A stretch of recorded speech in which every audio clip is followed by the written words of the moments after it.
Менин кичинекей досторум, бүгүнкү биздин жомогубуз амалдуу короз деп аталат.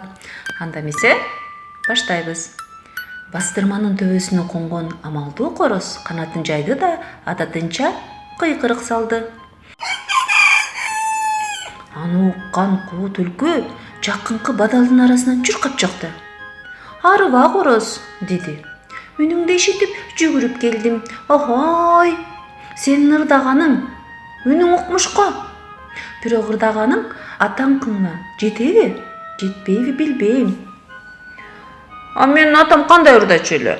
"Ой, сенин атаң ырдасабы, бастырманын башына конуп, коюп, дээли бир бутун көтөрүп алып, көзүн чык жумук кокареки сызсыбы.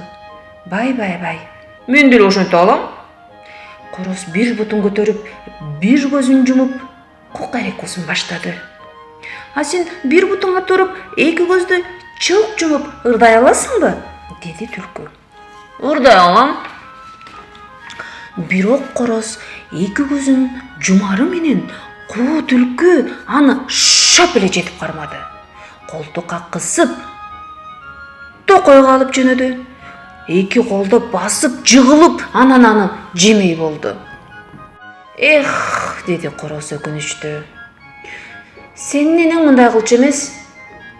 "Кандай кылчу эле?" деди түлкү. "Энең каада салттуу жан эле. Колуна тийген корозду жегенден мурда Куран окуп, Кудайды оозунан түшүрбөгөн түлкү болуучу." Түлкү муну укканда ойлонуп калды да, Куран окумай болду. Күбүрөнүп Куран окуп көзүн жумду да, эки колун батага жаймай болду. Амалдуу короз аны гана күтүп турган.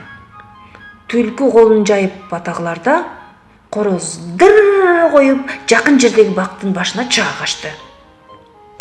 "Эх, ушу менден да өтүп мени алдап кеттиң.